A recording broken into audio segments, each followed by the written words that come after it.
Amy, back to you. Kristen, thank you. And a lot of folks made it their goal to get healthy this year, but as we all know, actually sticking with the goals is the challenge. That's why it is the focus of this morning's Healthy Living House Call, sponsored by Advent Health. And joining us this morning is Dr. Sean McCann. He is Advent Health family medicine physician. Great to have you, Doc. Thanks for being here. Thanks for having me, Amy. Appreciate it. All right, so let's talk first about why it's so hard to stick to those goals, right? Because you have to sort of set, I like to say, baby steps for ourselves, right? Exactly right. Okay. Yeah. So it can be intimidating to start a new goal.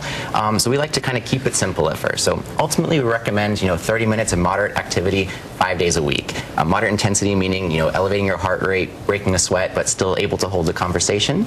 But if 30 minutes is too much, just maybe start at 10, 15 minutes a couple days a week, and slowly work your way up from there. And really, walking is a great way to get started. Yeah, right? I mean, it's supposed to be cooler this time of year, but finding some time, to get outside if you can. Right. Walking, riding a bike, being outside with friends, all great options for activities that you can do. Let's talk about sleep. That's a huge factor, and oftentimes it's the reason why people can't lose weight. Is that right? Yeah, so I mean, sleep is critical, right? So we only have 24 hours in a day where we can do all the things we need to do, so unfortunately sleep typically is what suffers, and sleep is the only time we can actually heal from all the stresses we place in our body. So if we don't get enough sleep, it really takes its toll on us. Now the CDC recommends that we get 7 hours of sleep every night, at least as adults, and it can be tough to do that. So some tips basically would be trying to get the same sleep schedule every single night. So going to bed the same time, even on weekends.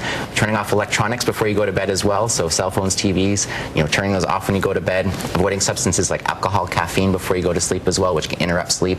And exercise. Exercising every day has actually been shown to improve sleep quality. Sure. Let's talk about nutrition. The big thing now, everybody's talking about this fasting, right? That you should only be eating certain times a day. You don't really have to have breakfast. It's all so confusing. Yeah, so there's a lot of information about nutrition and what we should be eating out there. And so in reality, the best thing is just to keep it simple and look at portion sizes. So if you look on the back label of what you're eating, you'll see a serving size. And unfortunately, a lot of us are consuming 3-4 portion sizes of food in one meal rather than 1 or 2 like we should be getting.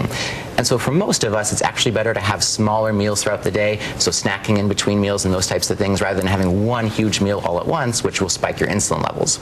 Intermittent fasting has gotten a lot of attention. It's good for some people. There's a lot of good data on it, but not for everybody. So if you're concerned about that, really touch base with your doctor and chat about if that's something that's a good option for you. I think that's so important, right? A lot of times you try something and you don't realize it actually could be really bad for you. Kind of like the keto diet, right? Everybody thinks, oh, this is a great idea, and then they say, well, maybe not. Yeah. For some people, great options, but not for everybody. Okay. So make sure you touch with the doc if you want to chat a little bit more about the nutrition. Let's talk snacking. We were joking at the commercial break that as a mother, that's all kids want to do is snack 24/7. But adults like to snack too, and it's easy to reach for the stuff that's not good for us. Absolutely. So snacking, can be good. It helps to, increase your energy levels throughout the day. So, for example, if I'm hungry and need energy boost between patients, you'll see me reaching for like a banana and peanut butter. Something with protein, something with nutritional value can help to keep you full longer.